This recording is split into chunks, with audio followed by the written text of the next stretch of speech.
Debt is universally feared, and for good reason. Most people associate debt with financial stress, late payments, collection calls, and ruined credit scores. But this emotional response blinds society to a fundamental truth. Debt is not inherently bad. It is a neutral financial instrument. Like a hammer, it can build a house or break a window, depending on who wields it and for what purpose. The wealthy do not avoid debt.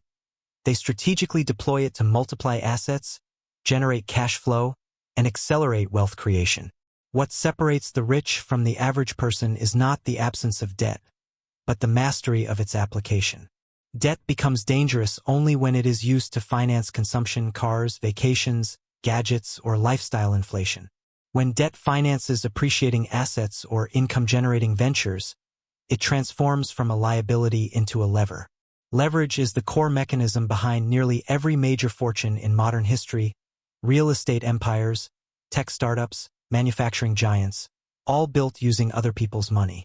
The key is understanding the difference between good debt and bad debt, not by moral labels, but by economic outcomes. Good debt increases your net worth or produces recurring revenue. Bad debt drains your cash flow and depreciates in value.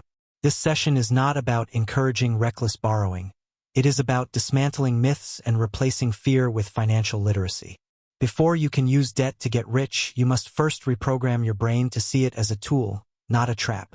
The psychological barrier to using debt productively is often rooted in upbringing, cultural norms, or past financial trauma. Many people were taught that owing money is wrong, or that debt equals failure. While these beliefs protected generations from predatory lending, they also prevented them from accessing the most powerful wealth-building mechanisms available. Financial education rarely teaches the strategic use of leverage. Schools focus on budgeting and saving, which are foundational but insufficient for exponential growth. The ultra-wealthy, however, learn early that money is a game of velocity and scale, and debt is the accelerator. Consider this. If you invest $100,000 of your own money into a property that yields 8% annually, you earn $8,000. But if you use that same $100,000 as a 20% down payment on a $500,000 property, and that property also yields 8%, your return on equity jumps to 40%, $40,000, before even accounting for appreciation or tax advantages. That is the power of leverage. The risk increases, yes, but so does the reward, and risk can be managed through knowledge, due diligence, and structure. The goal is not to eliminate risk, but to understand it, price it, and mitigate it. Debt, when used intelligently, does not increase risk. It redistributes it and amplifies opportunity. To use debt effectively, you must first understand its mechanics: interest rates, amortization schedules, collateral requirements, covenants, and recourse versus non-recourse structures. Most consumers only encounter consumer debt, credit cards, auto loans, personal loans, which carry high interest rates and offer no tax advantages or asset backing. Investor debt, mortgages, business loans, margin loans, equipment financing, operates under entirely different rules. These instruments are often secured by appreciating assets, carry lower interest rates, and may offer tax-deductible interest. For example, mortgage interest on investment properties is typically deductible against rental income, effectively lowering your cost of capital. Similarly, business loans used to purchase equipment or inventory can be written off as business expenses, reducing taxable income. Understanding these distinctions is not optional. It is the baseline for financial sophistication. Without this knowledge, you are flying blind, and debt will indeed become a weapon against you. But with it, you gain the ability to structure obligations that work for you, not against you. The wealthy do not just borrow, they optimize the terms, negotiate the rates, and align the debt with cash-flowing assets. Timing is another critical variable. Debt is not a static tool. Its effectiveness depends heavily on macroeconomic conditions. Interest rates, inflation, asset valuations, and liquidity in capital markets all influence whether debt is a golden opportunity or a ticking time bomb. In low-interest rate environments, borrowing becomes cheaper, making leverage more attractive. In high-inflation environments, debt becomes more advantageous because you repay loans with devalued currency. The wealthy monitor these cycles and act countercyclically, borrowing aggressively when others are fearful, and deleveraging when euphoria peaks. This requires discipline and detachment from emotional decision-making. Most people borrow when they feel confident, during market highs, and panic sell or stop investing during downturns. The rich do the opposite. They use debt to acquire undervalued assets during crises, knowing that over time, markets recover and assets appreciate. This contrarian approach is not speculative. It is grounded in historical data and economic principles. Debt, in this context, becomes a timing instrument, a way to front-load wealth creation during optimal windows. Your personal financial foundation must be solid before you consider strategic debt. This means having an emergency fund, stable income, good credit, and a clear understanding of your cash flow. Debt magnifies outcomes, both positive and negative. If your personal finances are fragile, leverage will amplify your instability. But if your foundation is strong, debt becomes a force multiplier. Start by tracking every dollar, income, expenses, savings, investments. Know your debt-to-income ratio, your net worth, and your monthly cash surplus. These metrics determine your capacity to absorb debt payments without stress. Once you have clarity, you can begin to identify which assets are worth leveraging. Not all assets are created equal.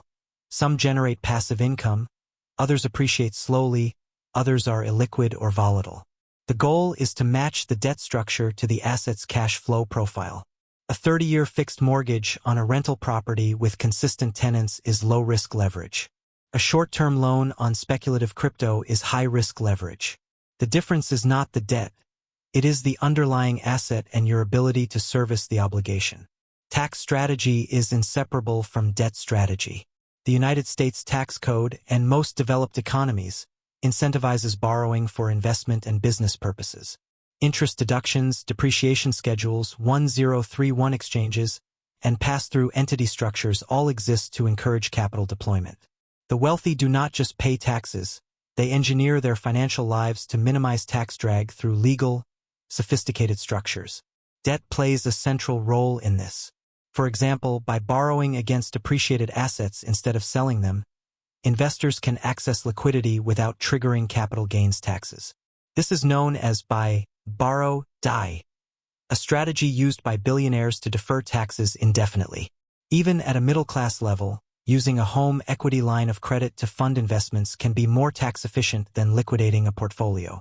The key is working with a certified public accountant or tax strategist who understands leverage, not just compliance.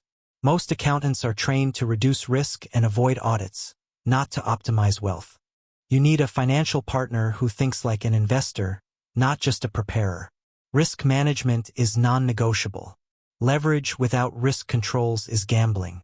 The wealthy use multiple layers of protection: insurance, legal entities, limited liability companies, trusts, diversified asset classes, conservative loan-to-value ratios, and exit strategies. For example, never borrow 100% of an asset's value, leave a buffer. If you buy a property with 25% down instead of 20%, you reduce the risk of being underwater if values dip. Similarly, never rely on a single income stream to service debt. Diversify your revenue sources. If you are using debt to start a business, ensure you have 12 to 24 months of operating runway even if revenue underperforms.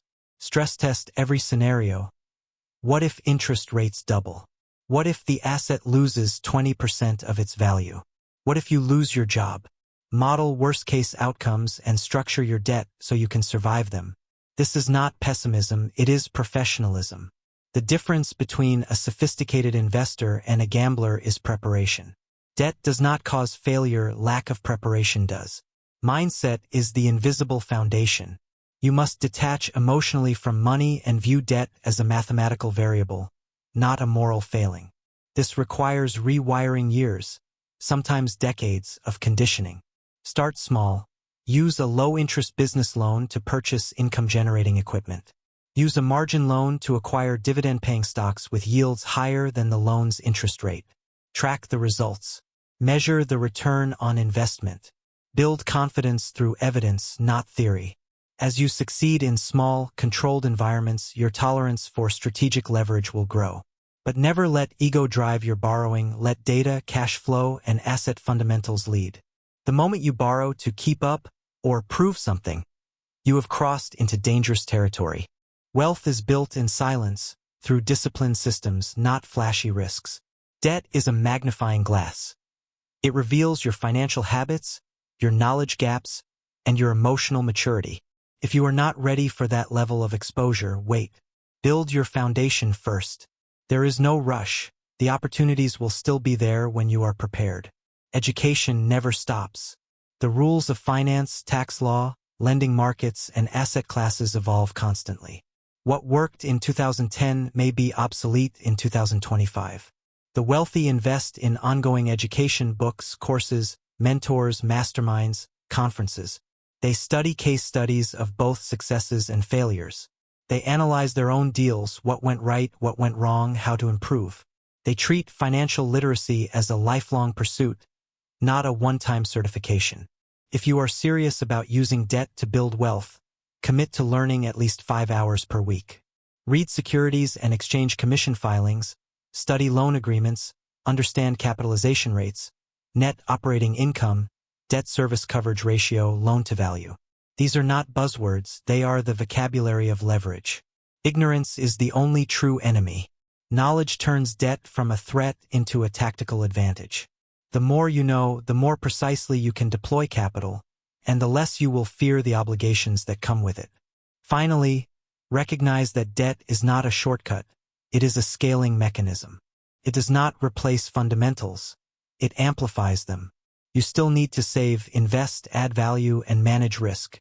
Debt simply allows you to do more of it, faster. The goal is not to get rich quick. It is to build durable, cash-flowing wealth over time. Start where you are. Use the tools available to you. Borrow only what you can service. Invest only in assets you understand. Track every outcome. Adjust, refine, repeat.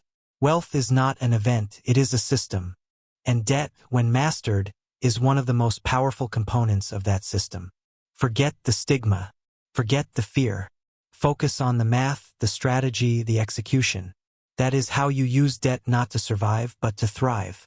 Not all assets are suitable for leverage, and this is where most aspiring investors fail. They see debt as a way to get into the game without first understanding what game they are playing. Leveraging the wrong asset is like using jet fuel in a bicycle. It will not make you faster. It will make you crash. The critical question is not, can I borrow? But what should I borrow against? The answer lies in cash flow, appreciation potential, liquidity, and risk profile.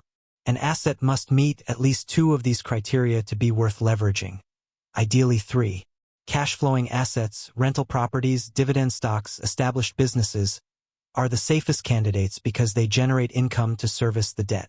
Appreciating assets, growth stocks, land, intellectual property, may not produce immediate cash flow but increase in value over time, creating equity you can later tap. Liquid assets, publicly traded securities, for example, allow you to exit quickly if needed, reducing risk. Illiquid assets, private businesses, raw land, require longer holding periods and stronger risk tolerance. Your job is to match the debt instrument to the asset's characteristics, not force an asset into a debt structure it cannot support. Real estate remains the most accessible and proven asset class for strategic leverage. Why? Because banks understand it, it is tangible, it generates cash flow, it appreciates over time, and it offers significant tax advantages. A 30-year fixed mortgage at 4% on a property that yields 7% net cash flow is an obvious win. You are being paid 3% annually just for using leverage. But not all real estate is equal. Single-family homes in growing markets with strong rental demand are low risk. Luxury condos in saturated urban cores may carry higher vacancy risk. Commercial properties offer higher yields but require more management expertise. The key is specialization. Do not try to master all asset types at once. Pick one, learn it deeply, and leverage it repeatedly. Build a portfolio of similar assets so you can systematize acquisition, management, and financing. Banks reward consistency. If you have successfully leveraged 3 single-family rentals, they will be far more willing to lend on the 4th. Leverage compounds not just wealth, but credibility. Business ownership is another powerful lever. Debt used to acquire or scale a profitable business can generate exponential returns. Imagine buying a laundromat for $300,000 with $60,000 down and a $240,000 loan. If the business generates $80,000 per year in net profit, your return on equity is 133%, before appreciation or tax benefits. Compare that to investing $60,000 in an index fund returning 8%, $4,800 per year. The difference is staggering. But business debt carries higher risk. Revenue can fluctuate, competition can emerge, regulations can change. Mitigation comes through due diligence. Analyze 3 to 5 years of financials, verify customer concentration, assess management team strength, and stress test cash flow under multiple scenarios. Never leverage a business you do not understand or cannot actively manage, or hire someone who can. Passive business debt, like franchising with corporate support, can be safer but still requires oversight. The goal is to borrow against predictable, recurring revenue, not speculative growth projections. Public equities can also be leveraged, but with extreme caution. Margin loans, long-term equity anticipation securities options, and portfolio lines of credit allow investors to borrow against stock holdings. This can be powerful, for example, borrowing at 5% to hold dividend stocks yielding 7%, but markets are volatile. A 20% correction can trigger margin calls, forcing liquidation at the worst possible time. The solution: use leverage only on high-conviction, blue-chip, dividend-paying stocks with strong balance sheets. Limit loan-to-value ratios to 30 to 40%, never 70 to 80%. Treat equity leverage as a long-term strategy, not a short-term trade. Better yet, use equity leverage to fund other investments like real estate or business acquisitions, rather than buying more stocks. This diversifies your exposure and reduces correlation risk. Remember, stocks are volatile. Debt payments are fixed. Never let market noise dictate your ability to service obligations. If you cannot sleep at night knowing your portfolio is leveraged, you are overextended. Intellectual property and digital assets are emerging leverage candidates. Royalty streams from books, music, patents, or software can be securitized and borrowed against. Creators with predictable revenue, podcasters with sponsorships, YouTubers with ad revenue, app developers with subscriptions, can now access debt capital based on future cash flows.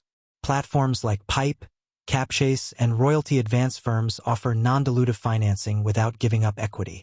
This is revolutionary. It allows creators to scale without venture capital or ads. But again, due diligence is key. Lenders will analyze your revenue consistency, audience retention, platform risk, YouTube algorithm changes, for example, and contract terms. Only leverage IP assets with long-term, contractual, or highly predictable income. Avoid leveraging viral or trend-dependent revenue. It is too volatile. Treat digital leverage like business leverage, conservative advance rates, clear repayment structures, and contingency plans for revenue dips. Commodities and collectibles are generally poor candidates for leverage, but exceptions exist. Gold, for example, can be used as collateral for low-interest loans in some jurisdictions. Rare art or classic cars can be financed through specialty lenders. But these are speculative, illiquid, and costly to maintain. Only consider leveraging these assets if you have deep expertise, a long holding horizon, and alternative income to service the debt.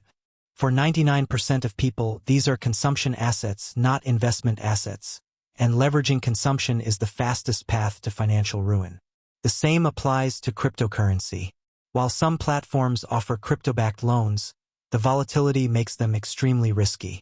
Borrowing stablecoin against Bitcoin to invest elsewhere might make sense in a bull market, but a 50% crash could wipe you out overnight. If you insist on leveraging crypto, use only a tiny fraction of your holdings and never borrow to buy more crypto. That is gambling disguised as strategy. Your personal skill set is also an asset, and one of the most under-leveraged. Student loans, for example, are often vilified, but if they fund education that leads to a high-income career, they are good debt. The return on investment on a medical degree financed with loans is astronomical. Even with $200,000 in debt, a physician earning $300,000 per year has a clear path to wealth. The same applies to certifications, executive education, or specialized training that increases your earning power. But beware, Not all education is equal. Borrowing $100,000 for a degree with no clear income path is bad debt. Borrowing $20,000 for a coding bootcamp that lands you a $90,000 job is good debt. Measure education debt by its income-generating potential, not by prestige or emotion. And always negotiate scholarships, employer reimbursement, income share agreements before defaulting to loans. Location, regulation, and macroeconomic trends heavily influence which assets are optimal for leverage. Real estate in high-growth Sun Belt cities may offer better cash flow and appreciation than stagnant Rust Belt towns. Businesses in sectors with tailwinds, healthcare, logistics, renewable energy, are safer bets than those in declining industries. Always analyze the macro before the micro. What is the population growth? Job market? Tax environment? Regulatory climate? Infrastructure development? These factors determine asset performance more than individual management. Leverage amplifies exposure to these trends, so choose your battlefield wisely. Do not fight against the tide, surf with it. The wealthy do not pick assets in a vacuum. They pick assets aligned with unstoppable demographic, technological, or economic forces. Asset selection also requires understanding exit strategies. How will you repay the debt? Through cash flow, refinancing, sale of the asset, equity raise? Each exit path carries different risks and timelines. A rental property can be held indefinitely, serviced by rent, and refinanced every 5 to 7 years as it appreciates. A business acquisition may require a 5-year exit via sale or recapitalization. A margin loan against stocks may need to be repaid if the market corrects. Structure your debt around your intended holding period and exit. Never take on long-term debt for a short-term play or vice versa. Match duration, interest rate type, fixed versus variable, and repayment schedule to your asset's life cycle. This alignment is what separates professional investors from amateurs. Professionals engineer exits before they enter. Amateurs hope for the best. Finally, document everything. Create an asset leverage profile for each investment you consider. Expected cash flow, appreciation rate, liquidity window, tax treatment, risk factors, exit options, and debt service coverage ratio. Use spreadsheets, models, and third-party data to validate assumptions. Never rely on gut feeling or broker hype. The more rigor you apply up front, the fewer surprises you will face later. Leverage is not about taking blind risks. It is about calculated, data-driven deployment of capital. Treat every leveraged asset like a business case because that is exactly what it is. Your wealth depends on the quality of your decisions, not the quantity of your debt. Debt structure is where strategy meets execution, and where most leverage attempts fail. Borrowing money is easy. Borrowing money on optimal terms is an art. The difference between a 4% fixed-rate 30-year mortgage and a 9% variable-rate short-term loan can determine whether your investment thrives or collapses. Structure dictates cost, flexibility, risk exposure, and ultimately your return on equity. The wealthy do not just accept the first loan offer. They negotiate, compare, model, and restructure until the terms align perfectly with the asset's cash flow and their risk tolerance. This session breaks down the core components of intelligent debt structuring: interest rate type, amortization schedule, loan-to-value ratio, recourse provisions, covenants, prepayment penalties, and contingency planning. Master these, and you will never sign a loan agreement without full strategic intent. Interest rate selection is the first critical decision. Fixed rates provide predictability, your payment never changes, making budgeting and cash flow modeling straightforward. Variable rates, adjustable rate mortgages, London Interbank offered rate-based, prime plus spread, offer lower initial payments but expose you to rate hikes. The choice depends on your time horizon and macroeconomic outlook. If you plan to hold an asset for 10+ years in a rising rate environment, fixed is safer. If you plan to refinance or sell within 3 to 5 years during a stable or declining rate cycle, variable may save you money. But never choose variable just because it is cheaper today. Stress test payments at 2 times, 3 times the current rate. If you cannot afford the worst-case scenario, do not take the risk. Sophisticated investors sometimes layer debt, using fixed for core holdings and variable for short-term plays, but this requires advanced cash flow management. Amortization schedule determines how principal is repaid. Fully amortizing loans, like standard mortgages, gradually reduce principal over time, building equity. Interest-only loans defer principal repayment, preserving cash flow but offering no equity buildup. Balloon loans require a large lump sum payment at term end. Each has strategic uses.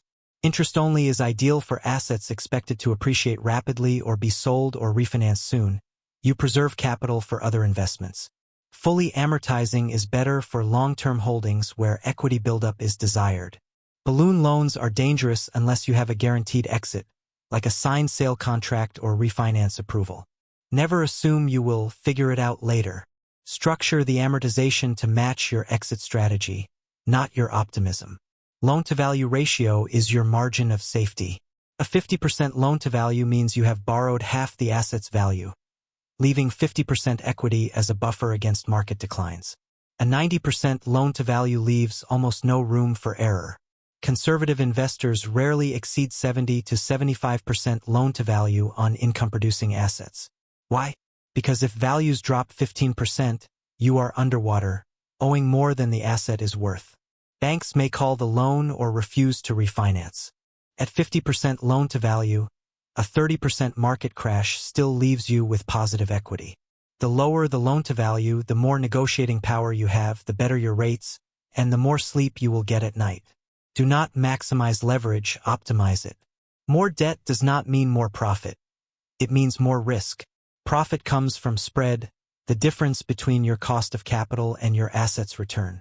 A smaller loan at a lower rate on a high-performing asset often beats a larger loan at a higher rate on a mediocre one. Recourse versus non-recourse determines personal liability. Recourse loans allow lenders to pursue your personal assets if the collateral does not cover the debt. Non-recourse loans limit recovery to the pledged asset. Real estate investors often use non-recourse loans through limited liability companies to isolate risk. If the property fails, the bank gets the property, not your house or savings. This is critical for portfolio protection. Never sign a personal guarantee unless absolutely necessary, and if you do, limit its scope and duration. The wealthy use legal entities not for secrecy, but for liability containment. Structure your ownership and borrowing entities to create firewalls between assets. One failed investment should not threaten your entire net worth. Covenants are contractual obligations imposed by lenders, minimum debt service coverage ratios, maximum leverage thresholds, reporting requirements, restrictions on additional borrowing. Violating a covenant can trigger default, even if you are making payments. Always read covenants carefully. Negotiate out restrictive clauses.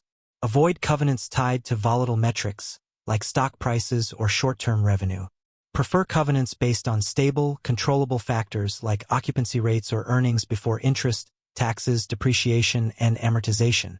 If a loan has too many covenants, walk away. It is a straitjacket disguised as financing.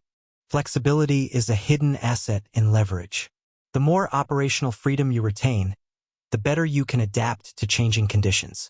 Prepayment penalties protect lenders from early repayment, which deprives them of interest income. Some loans charge 80% of remaining interest, others use declining scales. Always calculate the penalty before signing. If you plan to refinance or sell early, avoid loans with heavy prepayment penalties. Sometimes paying a slightly higher rate for no penalty is smarter. It preserves optionality. Optionality has value, the ability to refinance when rates drop, sell when markets peak, or recapitalize when opportunities arise. Never lock yourself into rigid structures unless the rate advantage is overwhelming and your holding period is certain. Cross-collateralization, using multiple assets as security for one loan, can be efficient but dangerous. It ties the fate of unrelated assets together. If one asset underperforms, the lender can seize others. Avoid cross-collateralization unless you are consolidating debt for better terms, and even then, limit it to similar asset classes. Keep assets siloed. One loan, one asset, one limited liability company. This simplifies management, reporting, and risk isolation. Complexity is the enemy of leverage. The more moving parts, the higher the chance of failure. Structure for simplicity, even if it means slightly higher costs. Contingency planning is non-negotiable. What if interest rates spike? What if the tenant leaves? What if repairs cost double estimates? Build buffers into every loan structure. Reserve accounts, interest rate caps, lease guarantees, insurance policies. Require tenants to carry renters' insurance. Buy landlord policies that cover loss of income. Set aside 6 to 12 months of debt service in a separate account. These are not costs, they are insurance premiums for your financial survival. The wealthy do not hope for the best, they prepare for the worst. Their loan structures include escape hatches, refinance triggers, put options, buy-sell agreements, and force majeure clauses. You should too. Finally, document every term, model every scenario, and consult professionals. Hire a loan broker who works for you, not the bank. Use a real estate attorney to review documents. Run cash flow models at 120% of estimated expenses and 80% of projected income. If the deal still works, proceed. If not, walk away. There will always be another deal, but you only have one financial reputation and one risk tolerance. Structure debt like a surgeon, precise, deliberate, and with full awareness of the consequences. Sloppy structure turns leverage into a noose. Intelligent structure turns it into a scaffold for wealth. Cash flow is the lifeblood of leveraged wealth, and its mismanagement is the leading cause of financial collapse among aspiring investors. Debt does not care about your intentions, your potential, or your excuses. It demands payment on schedule, in full, without emotion. If your cash flow falters, your assets become liabilities, your equity evaporates, and your credit unravels. The wealthy do not just generate cash flow, they engineer, protect, and optimize it with military precision. This session details how to structure, monitor, and safeguard cash flow when using debt, including reserve ratios, stress testing, expense control, income diversification, and liquidity buffers. Forget hoping rent covers the mortgage. This is about building fail-safe systems that ensure debt service under any realistic scenario. Start with the debt service coverage ratio, the single most important metric in leveraged investing. Debt service coverage ratio equals net operating income divided by annual debt service. A debt service coverage ratio of 1.0 means you break even. A debt service coverage ratio of 1.25 means you have 25% excess cash flow after debt payments. Banks typically require 1.20 to 1.35 for approval, but professionals target 1.50 plus. Why? Because net operating income is an estimate, vacancies happen, repairs arise, taxes increase. If your debt service coverage ratio is 1.25 and expenses rise 10%, you are underwater. At 1.50, you have breathing room. Always underwrite conservatively. Assume 5 to 10% vacancy, even if current occupancy is 100%. Assume maintenance costs at 10 to 15% of rent, not 5%. Assume property taxes will rise 3 to 5% annually. If the deal still pencils out, it is viable. If not, walk away. Optimism kills leverage. Conservatism sustains it. Reserve accounts are your financial airbags. Every leveraged asset should have a dedicated reserve fund, typically 3 to 6 months of debt service plus operating expenses. Fund it upfront from your equity or initial cash flow. Never commingle it with personal accounts. Treat it as non-negotiable insurance. If a tenant leaves or a pipe bursts, you tap the reserve, not your salary or credit card. This prevents panic decisions and protects your credit. Some lenders require reserves as a condition of funding. Comply willingly. It is not their money, it is your safety net. The wealthy keep reserves in high-yield savings or short-term treasuries. Liquid, safe, and earning some return. Never invest reserves in volatile assets. Their purpose is preservation, not growth. Expense control is where amateurs bleed out. They underestimate repairs, ignore maintenance, skip inspections, and defer upgrades until systems fail catastrophically. Professional investors budget for capital expenditures annually: roofs, heating, ventilation, and air conditioning, plumbing, flooring, even if nothing is broken. They replace before failure. They negotiate bulk contracts with vendors. They self-manage or hire competent, incentivized property managers. They track every expense in real-time software, QuickBooks, Stessa, RentRady, and review monthly. They know their cost per square foot, per unit, per tenant. They benchmark against market averages. If expenses creep up, they investigate immediately. Debt magnifies inefficiency. A 5% overspend on a leveraged asset can wipe out 50% of your equity return. Ruthless expense discipline is not optional. It is the price of leverage. Income diversification reduces dependency on single sources. A rental property with one tenant is fragile. Property with 4 units is stronger. A portfolio with 20 units across 3 markets is robust. The same applies to businesses, multiple revenue streams, products, services, subscriptions, ads, reduce client concentration risk. For stock portfolios, dividend income from 30-plus companies across sectors is safer than yield from 3. Diversify not just assets, but income sources within assets. Offer laundry, storage, parking, or bundled services in rentals. Add affiliate, sponsorship, or licensing revenue to digital assets. Layer income streams so no single failure cripples cash flow. The goal is redundancy. If one stream dries up, others compensate. Debt service must never rely on a single point of failure. Liquidity buffers protect against timing mismatches. Debt payments are due monthly, but income is not always perfectly aligned. Tenants pay late. Client de lait invoice. Dividend arrive quarterly. Bridge the gap with a liquidity buffer, a separate account holding 1 to 2 months of total debt obligations across all leveraged assets. Fund it during high cash flow months. Draw from it during gaps. Replenish it systematically. Never let operating accounts dip below the buffer threshold. Automate transfers if possible. This eliminates payment anxiety and prevents late fees or defaults due to temporary shortfalls. Liquidity is not about hoarding. It is about smoothing cash flow volatility. The wealthy treat liquidity as a strategic asset, not a lazy balance. Stress testing is how you sleep at night. Model your cash flow under multiple adverse scenarios. What if interest rates rise 3%? What if occupancy drops to 80%? What if property taxes jump 20%? What if a major repair costs $15,000? Run these scenarios quarterly. If your debt service coverage ratio falls below 1.0 in any realistic case, you are over-leveraged. Reduce debt, raise rents, cut expenses, or sell the asset. Never wait for the crisis to hit. Adjust proactively. Use software like RealData, DealCheck, or custom Excel models to automate stress tests. Track actual performance against projections. If reality consistently underperforms, your assumptions are flawed. Revise them. Leverage requires constant calibration, not set and forget. Tax timing can be weaponized to preserve cash flow. Accelerate deductions, defer income, harvest losses, and use cost segregation to front-load depreciation.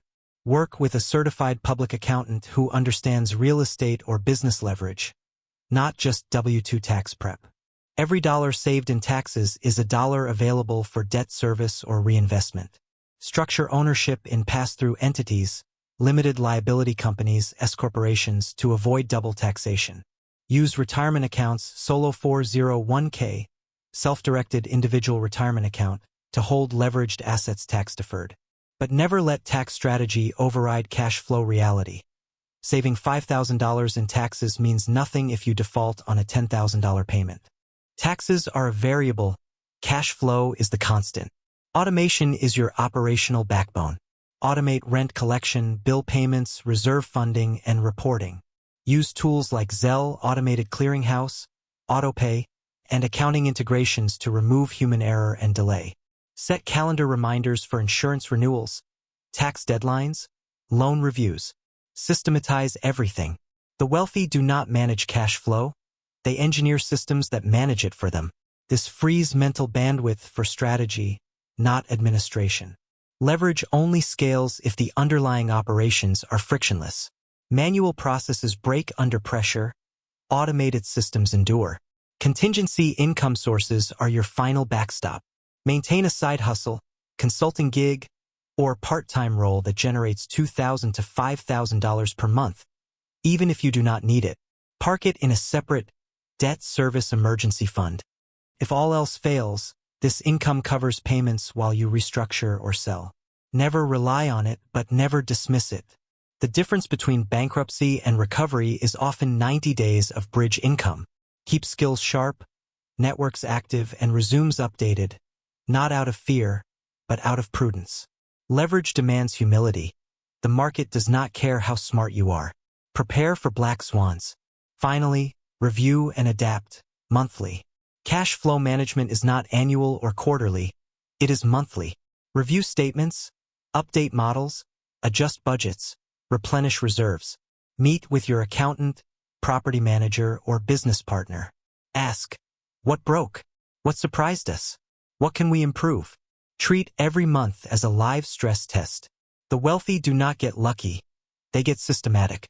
Their cash flow survives recessions, vacancies, rate hikes, and crises because it is engineered, not assumed. Debt is a contract, and cash flow is how you honor it.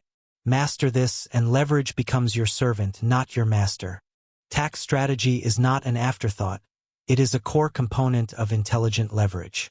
The difference between a 6% net return and a 9% net return often lies not in asset selection or debt structure, but in tax engineering. Governments incentivize certain behaviors, homeownership, business investment, capital formation, through deductions, deferrals, and exemptions. The wealthy do not evade taxes, they optimize them legally, systematically, and aggressively.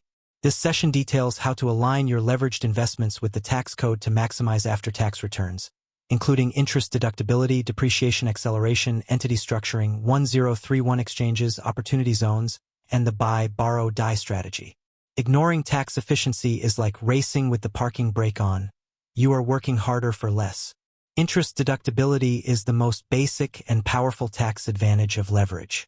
Mortgage interest on investment properties, business loan interest, and margin loan interest, if used for investment, are typically deductible against ordinary income or capital gains. This effectively lowers your cost of capital. Example, you borrow $500,000 at 5% to buy a rental property. Annual interest equals $25,000. If you are in the 32% tax bracket, the deduction saves you $8,000, reducing your effective interest rate to 3.4%. That is not a discount, it is a government subsidy for strategic borrowing. But rules vary. Personal residence mortgage interest is capped and limited. Investment property interest is fully deductible against rental income. Business interest is deductible but subject to earnings before interest, taxes, depreciation, and amortization limitations under Section 163J. Always consult a certified public accountant. Do not assume deductibility. Track every dollar of interest paid. It is a direct reduction in taxable income. Depreciation is where leverage meets tax alchemy. The Internal Revenue Service allows you to deduct the cost of income-producing property over time, 27.5 years for residential real estate, 39 years for commercial. But through cost segregation studies, you can accelerate depreciation by reclassifying portions of the property, appliances, flooring, lighting, as 5-, 7-, or 15-year property.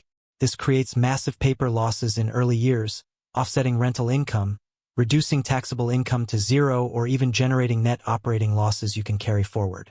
Example, a $500,000 property might generate $30,000 per year in net income, but with cost seg, you deduct $100,000 in year one, creating a $70,000 loss. That loss shelters other income, W-2, business, dividends. You pay no tax while the property still throws off cash flow. This is legal, powerful, and widely used by sophisticated investors. Never buy leveraged real estate without a cost segregation study. It is malpractice. Entity structuring determines tax treatment, liability protection, and administrative burden. Sole proprietorships are simple but offer no liability shield and limited tax flexibility. Limited liability companies provide liability protection and pass-through taxation. Income flows to your personal return, avoiding double taxation. S-corporations allow you to split income into salary, subject to payroll tax, and distributions, not subject to self-employment tax, useful for business leverage. C corporations face double taxation but allow retained earnings and different deduction structures. For real estate, limited liability companies are standard. For active businesses, S corporations or limited liability companies taxed as S corporations are common. Always separate entities by asset, one limited liability company per property or business, to contain liability and simplify accounting. Never commingle assets. It pierces the corporate veil and invites audit risk. Work with a tax attorney to structure entities before acquiring leveraged assets, not after. 1031 exchanges allow you to defer capital gains taxes indefinitely by reinvesting proceeds from the sale of one investment property into another like-kind property. This is a superpower for leveraged real estate investors. Example: you buy a property for $200,000 with $40,000 down. It appreciates to $500,000. You sell, but instead of paying 20 to 30% in capital gains tax, you roll the entire $500,000 into a larger property. Your basis carries forward, tax is deferred, and you control a more valuable asset. Repeat this over decades and you compound wealth without tax drag. Rules are strict. 45 days to identify replacement. 180 days to close. Must use a qualified intermediary. Properties must be held for investment. Never attempt a 1031 without expert guidance. One misstep triggers full taxation. But mastered correctly, it is the closest thing to a tax-free wealth escalator. Opportunity zones offer another layer of tax deferral and reduction. Invest capital gains into a qualified opportunity fund within 180 days, and you defer tax on those gains until 2026. Hold for 5 years, reduce the deferred gain by 10%. Hold for 7 years, reduce by 15%. Hold for 10 years, pay zero tax on the appreciation of the opportunity zone investment. This is powerful for leveraged assets. You can use debt within the opportunity zone fund to acquire or develop property, amplifying returns while minimizing tax. But opportunity zones are complex. Fund selection, compliance, reporting, and exit timing matter. Only invest in opportunity zones with experienced sponsors and clear exit strategies. Do not chase tax benefits into bad deals. The asset must stand on its own. Tax incentives are gravy, not the main course. The buy, borrow, die strategy is used by the ultra-wealthy to avoid capital gains taxes entirely. Step 1. Buy an appreciating asset: stocks, real estate. Step 2. Borrow against it: margin loan, home equity line of credit, securities-based line instead of selling. Step 3. Use the borrowed funds for living expenses or new investments. Step 4. Die and pass the asset to heirs with a stepped-up basis, eliminating all capital gains. The loan is repaid from the estate, often with life insurance proceeds. This requires significant assets, low loan-to-value ratios, and careful estate planning. But even middle-class investors can adapt it. Use a home equity line of credit on your primary residence, after mortgage payoff, to fund investments, not consumption. Never sell, just borrow. Defer taxes indefinitely. This is not evasion, it is optimization within the code. Passive activity loss rules limit your ability to deduct rental losses against active income, W-2, business, unless you qualify as a real estate professional, 750+ hours per year in real estate activities. Most investors do not qualify, so losses are suspended until you have passive income or sell the property. Solution: group properties under one activity to aggregate income and losses, or convert to active status through material participation. Or use short-term rentals, Airbnb. If you provide substantial services, cleaning, linen, concierge, they may qualify as active business income, bypassing passive loss rules. Always document your time, services, and involvement. The Internal Revenue Service audits this aggressively. Tax strategy requires proof, not just claims. State and local tax considerations vary wildly. Some states have no income tax: Texas, Florida, Nevada, ideal for leveraged investors. Others have high taxes but generous deductions: California, New York. Some offer property tax caps: Texas, or homestead exemptions: Florida.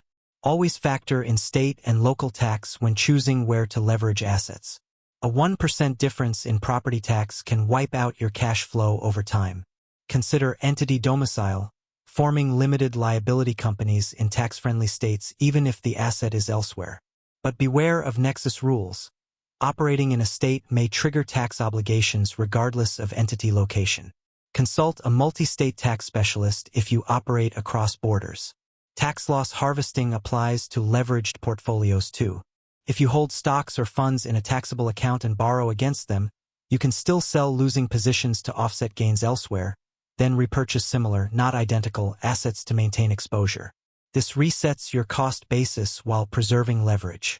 Example: you hold $100,000 of stock bought at $50 per share, now worth $30 per share. You sell, realize a $20,000 loss, use it to offset gains from other investments. Then buy stock B, a similar sector exchange-traded fund, to maintain market exposure. Your loan against the portfolio remains intact, but your tax bill shrinks. This requires precision. Wash sale rules prohibit repurchasing identical assets within 30 days. Use software or advisors to execute correctly. Finally, integrate tax strategy into every decision, from acquisition to exit. Ask, what is the after-tax return? Not just, what is the gross return? Model tax impact in every pro forma. Work with a certified public accountant who specializes in leveraged investing, not just compliance but optimization. Review strategy quarterly. Tax laws change, assets perform differently, new opportunities emerge. The wealthy do not file taxes, they design tax outcomes. Leverage without tax optimization is incomplete. You are leaving 20 to 40% of your returns on the table. Master this and you do not just earn more, you keep more. And in wealth building, retention is as important as generation. Scaling leverage is where amateur investors become professionals, and where professionals become institutions. The first leveraged asset proves the concept. The fifth proves the system. The 20th proves the empire. But scaling is not about doing more of the same. It is about evolving your structure, capital sources, risk management, and operational efficiency. Most investors plateau at 3 to 5 assets because they fail to systematize. They rely on personal credit, manual processes, and emotional decision-making. The wealthy scale by replacing themselves with systems, teams, and institutional-grade financing. This session details how to transition from single-asset leverage to portfolio acceleration, including entity structuring, blanket loans, private lending, syndication, automation, and performance tracking. Scaling leverage is not about risk, it is about control. Entity structuring at scale requires moving beyond single-asset limited liability companies. While one limited liability company per asset protects liability, it creates administrative chaos at 10+ properties. Solution: use a series limited liability company, where legal one master limited liability company with separate series for each asset, offering liability segregation without multiple filings. Or use a holding company structure, operating limited liability company's own assets, holding limited liability company owns the operating limited liability companies, and you own the holding limited liability company. This simplifies tax filing, banking, and management. At scale, also consider Delaware statutory trusts for passive ownership or real estate investment trusts for public liquidity. The goal is to reduce friction, not increase legal complexity. Work with an attorney experienced in scalable real estate or business structures, not a general practitioner. Capital sourcing must evolve. Personal credit lines and conventional mortgages work for 1 to 5 assets. Beyond that, you need institutional capital, blanket loans, one loan covering multiple properties, commercial mortgages, private lenders, hard money refinances, or syndicated debt. Blanket loans are ideal for scaling, one payment, one lender, multiple properties as collateral. Rates are slightly higher, but efficiency gains are massive. Private lenders offer speed and flexibility, often at 8 to 12% interest, but allow higher loan-to-value ratios and non-traditional underwriting. Syndication pools investor capital to acquire larger assets. You act as sponsor, using other people's money with minimal personal debt. The key is matching capital source to asset type and scale. Never let financing dictate strategy. Let strategy dictate financing. Build relationships with 3 to 5 capital sources before you need them: lenders, private investors, syndicators. Capital is a relationship business. Risk management at scale requires diversification, not just of assets but of geographies, asset classes, and tenant profiles. Owning 20 single-family homes in one subdivision is not diversified, it is concentrated. A hurricane, employer closure, or zoning change can wipe you out. Spread assets across markets with different economic drivers, Sun Belt growth, Midwest cash flow, coastal appreciation. Mix asset types, rentals, commercial, self-storage, mobile homes. Diversify tenant risk, long-term leases, Section 8, corporate rentals, short-term. The goal is non-correlation. When one asset class suffers, another thrives. Leverage amplifies exposure, so ensure that exposure is balanced. Never scale into monoculture, it is efficient until it collapses. Operational efficiency is the silent killer of scale. Managing 20 properties manually is impossible. You will miss payments, ignore maintenance, and lose tenants. Automate everything. Rent collection, Zelle, Cozy, Appfolio, maintenance requests, Buildium, maintenance care, accounting, QuickBooks plus Stessa, communication, text templates, chatbots. Hire a property manager when your time is worth more than the fee, typically at 8 to 10 units. But do not abdicate, audit performance monthly. Use key performance indicators: occupancy rate, rent collection rate, repair cost per unit, tenant turnover. Systematize vendor management, bulk contracts for landscaping, plumbing, electrical. Create standard operating procedures for every task: leasing, evictions, renovations, refinancing. Document everything. Train backups. The goal is a machine that runs without you, not a job that consumes you. Performance tracking separates pros from hobbyists. At scale, you need dashboards, not spreadsheets.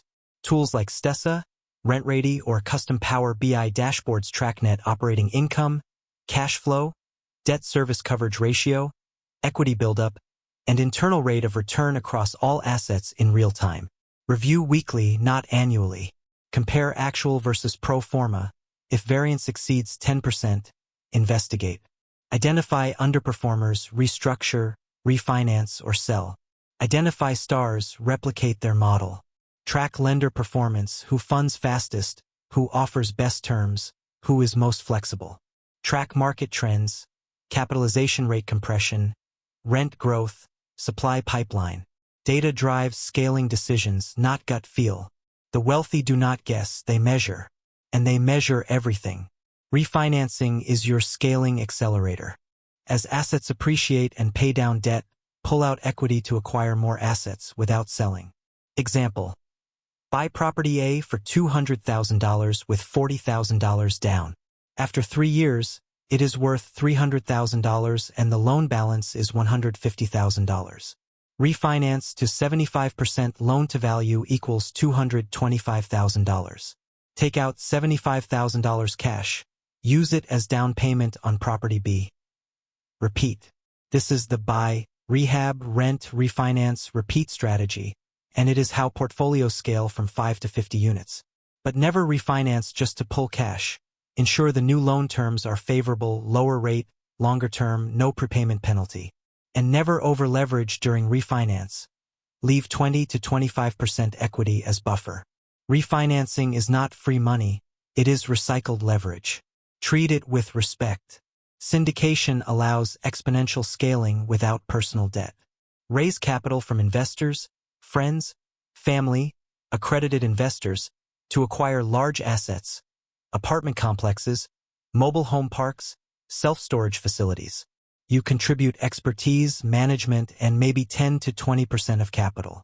Investors contribute 80 to 90%. Use debt to finance 60 to 70% of the purchase. Your return comes from asset management fees, equity split, and refinance or sale proceeds. This is how you control $10 million in assets with $1 million of your own capital. But syndication is regulated. Securities and Exchange Commission rules, private placement memorandums, disclosures. Never do it without legal counsel. Transparency is non-negotiable. Investors must understand risks, fees, and timelines. Under-promise, over-deliver. Your reputation is your most valuable asset at scale. Private lending networks are your secret weapon. Build relationships with high-net-worth individuals, family offices, or private debt funds seeking 6 to 10% returns with asset-backed security.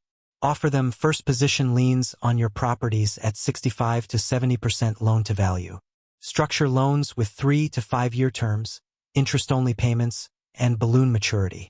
This is cheaper and faster than hard money, more flexible than banks. Document everything with promissory notes, deeds of trust, and title insurance. Treat private lenders like partners.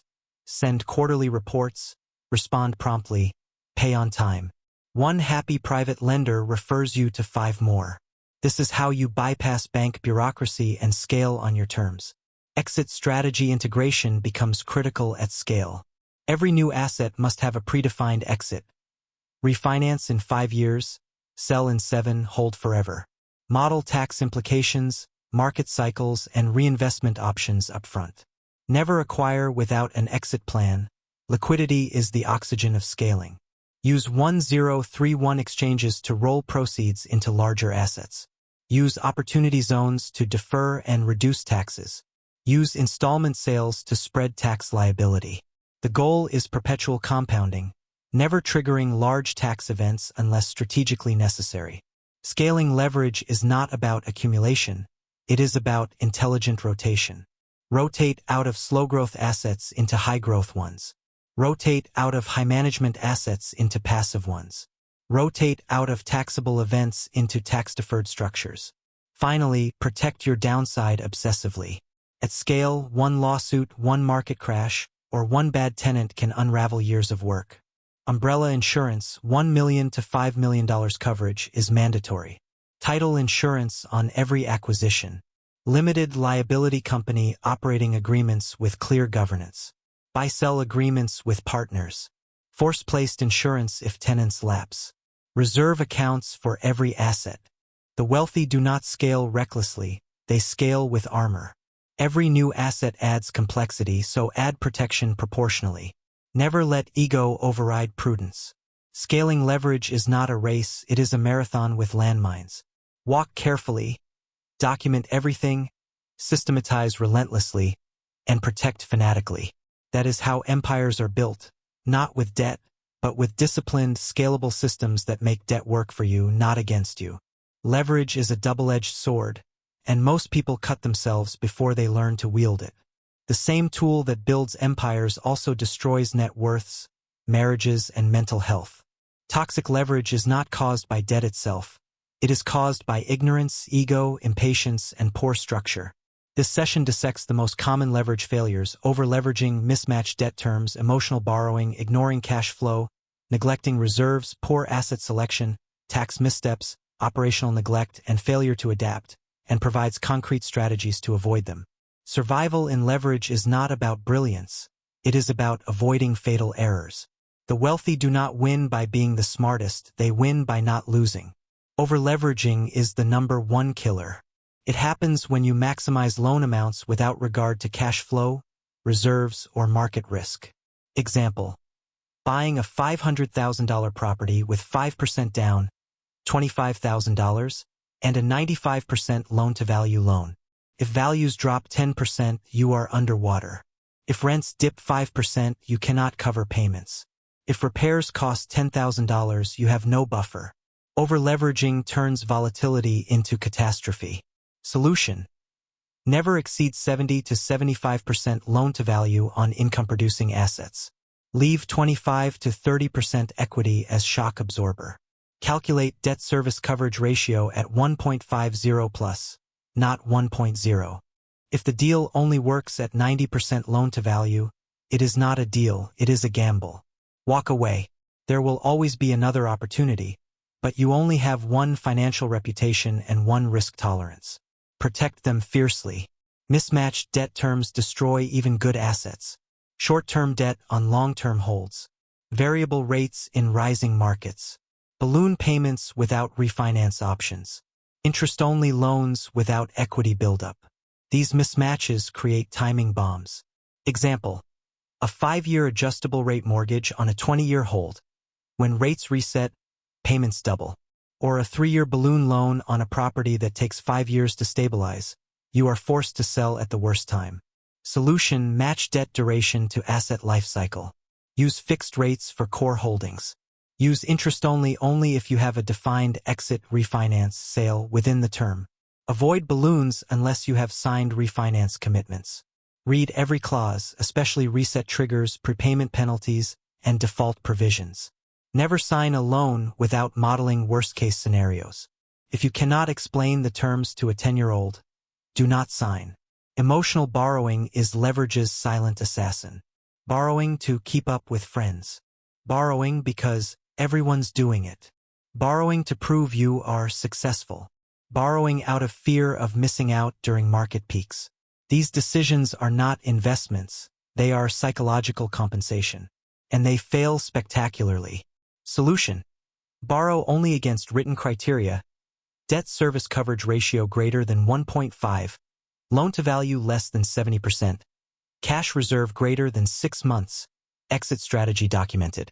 If the asset does not meet all criteria, reject it no matter how hot the market. Create a borrowing checklist and require a 72-hour cooling-off period before signing any loan. Sleep on it. Model it. Stress test it. If ego drove the decision, cancel it. Leverage requires detachment, not passion.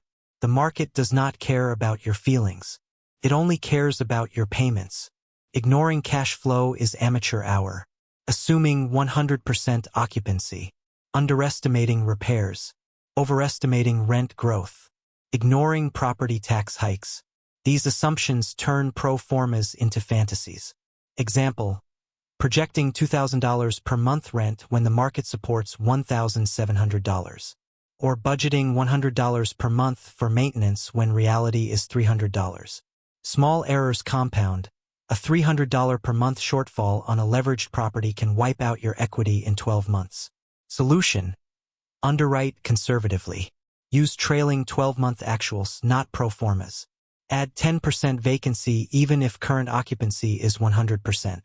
Budget maintenance at 10 to 15% of rent. Assume 3 to 5% annual tax increases. Verify everything with third-party data, rent comparables, repair bids, tax assessor records. If the deal only works with optimistic assumptions, it is not viable. Reject it. Neglecting reserves is financial suicide. No emergency fund. No capital expenditures account. No liquidity buffer. When the roof leaks or the tenant leaves, you are forced to borrow more, sell at a loss, or default. Solution: fund reserves upfront. 6 months of debt service plus operating expenses per asset. Keep it in a separate liquid account. Never dip into it for personal use. Replenish it automatically from cash flow. Treat reserves as non-negotiable, like a mortgage payment. The wealthy do not hope for the best. They prepare for the worst. Their reserves are not savings. They are insurance premiums for financial survival. Skip them and you are one emergency away from collapse. Poor asset selection turns leverage toxic fast. Leveraging depreciating assets, cars, gadgets. Leveraging volatile assets, crypto, même stock. Leveraging illiquid assets without exit plans, raw land, art. Leveraging assets you do not understand, oil wells, tax liens. These are not investments, they are consumption or speculation disguised as strategy. Solution: borrow only against assets that meet 3 criteria: cash flow, appreciation potential, and liquidity. If it does not generate income, will not increase in value, or cannot be sold quickly, do not leverage it. Specialize, master one asset class before scaling. Never leverage out of boredom or fear of missing out. Stick to what you know and know it deeply. Leverage amplifies ignorance as much as it amplifies knowledge. Tax missteps erase returns. Failing to deduct interest. Missing depreciation. Triggering passive loss limitations. Ignoring 1031 deadlines.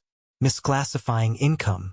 These errors do not just reduce profits, they trigger audits, penalties, and interest. Solution: work with a certified public accountant who specializes in leveraged investing. Not a generalist. Document every deduction.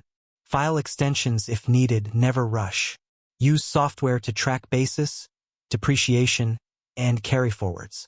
Review tax strategy quarterly, not annually. The tax code is complex, but ignorance is not a defense. Pay for expertise. It is the highest return on investment expense you will ever make. A $2,000 certified public accountant fee that saves $20,000 in taxes is a 900% return. Never do-it-yourself complex tax strategy. Operational neglect kills leveraged assets. Ignoring maintenance, skipping inspections, delaying evictions, failing to raise rents. These savings become catastrophic expenses. A $200 roof leak ignored becomes a $15,000 structural repair. A non-paying tenant tolerated for 6 months becomes $12,000 in lost rent plus legal fees. Solution: systematize operations. Use checklists, calendars, and software. Hire competent managers, but audit them monthly. Raise rents annually with market. Enforce lease terms immediately. Preventative maintenance is cheaper than emergency repairs. Leverage demands professionalism, not hobbyism. Treat every asset like a business because it is. Sloppiness is a luxury you cannot afford when you are leveraged. Failure to adapt is the final pitfall. Markets change. Rates rise. Regulations shift. Tenants evolve. Investors who treat leverage as static, same assets, same terms, same strategies, get crushed. Solution: review every asset quarterly. Stress test at higher rates, lower occupancy, higher expenses. Refinance when advantageous. Sell underperformers. Rotate into stronger markets. Upgrade systems. The wealthy do not marry their assets, they manage them. Be ruthless. If an asset no longer meets your criteria, sell it. Do not wait for it to come back. Leverage requires agility, not loyalty. The goal is wealth preservation and growth, not emotional attachment. Finally, recognize that leverage reveals character. It exposes your discipline, your knowledge, your emotional control, and your preparation. If you are not ready for that level of exposure, wait. Build your foundation. Learn. Practice. Start small. Scale slowly. There is no rush. The opportunities compound over decades, not days. Toxic leverage is always preventable, but only if you prioritize safety over ego, systems over shortcuts, and realism over hype. The market does not reward bravery, it rewards precision. Master that, and leverage becomes your greatest ally, not your executioner. Leverage is not a tactic, it is a philosophy. Not a one-time tool, but a lifelong framework for accelerating wealth while preserving stability. The final stage of mastery is integration, weaving leverage into your broader financial ecosystem. Income streams, tax strategy, estate planning, risk management, and legacy goals. This is not about getting rich. It is about staying rich, growing richer, and transferring wealth efficiently across generations. The ultra-wealthy do not use debt. They architect financial systems where debt serves as a silent, optimized component within a larger machine. This session details how to embed leverage into your permanent wealth strategy, including intergenerational planning, portfolio rebalancing, continuous education, performance auditing, and psychological resilience, culminating in your concrete next steps to begin or refine your leveraged wealth journey. Intergenerational planning transforms leverage from personal strategy to legacy architecture. The goal is not just to accumulate assets, but to transfer them without tax erosion, legal friction, or family conflict. Tools like irrevocable trusts, grantor-retained annuity trusts, intentionally defective grantor trusts, and family-limited liability companies allow you to move leveraged assets out of your estate while retaining control or income rights. Example: transfer a $2 million leveraged property into a trust. It appreciates to $5 million over 20 years, but only the $2 million value counts against your estate tax exemption. The $3 million gain passes tax-free to heirs. Combine this with life insurance. Proceeds pay off the loan. Heirs receive the asset free and clear. This is not estate planning, it is estate engineering. Start early, trusts take years to mature. Work with an estate attorney who understands leveraged assets, not just wills. Portfolio rebalancing ensures leverage remains aligned with your risk tolerance and life stage. In your 30s, you may tolerate 70% loan-to-value and variable rates for growth. In your 50s, you may shift to 50% loan-to-value and fixed rates for stability. In your 70s, you may deleverage entirely, living off cash flow. Rebalance annually, not emotionally. Sell over-leveraged or underperforming assets. Refinance high-rate debt. Rotate from active to passive assets. The goal is not to maximize returns at all times, but to match risk to your capacity. Leverage is dynamic, your structure should be too. Never let inertia dictate your debt profile. Markets change. You change. Your leverage must change with you. Continuous education is non-negotiable. Tax laws evolve. Lending markets shift. Asset classes rise and fall. The investor who stops learning becomes obsolete, and obsolescence is fatal when you are leveraged. Commit to 5 hours per week of financial education. Read securities and exchange commission filings, study loan agreements, attend webinars, join masterminds, audit your own deals. Analyze both successes and failures, what worked, what did not, why. Keep a leverage journal, document every decision, outcome, and lesson. The wealthy do not rely on memory, they rely on systems. Your knowledge is your ultimate leverage. It compounds silently, invisibly, and irreversibly. Invest in it relentlessly. Performance auditing separates professionals from amateurs. Quarterly, not annually, review every leveraged asset. Actual versus projected cash flow, debt service coverage ratio, equity buildup, tax savings, management efficiency. Use dashboards, not spreadsheets.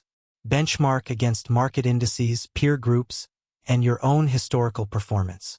Identify outliers, both positive and negative. Replicate what works.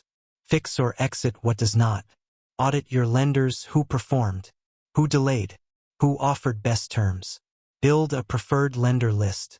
Audit your team, property managers, certified public accountants, attorneys. Are they adding value or collecting fees? Replace underperformers ruthlessly. Leverage demands accountability at every level. Psychological resilience is your hidden asset. Markets will crash. Tenants will sue. Loans will be called. Repairs will exceed estimates. The difference between collapse and recovery is mental toughness. Detach emotionally from money. View setbacks as data, not failure. Maintain perspective. One bad asset does not ruin a portfolio. One bad year does not ruin a decade. Practice stoicism. Control what you can.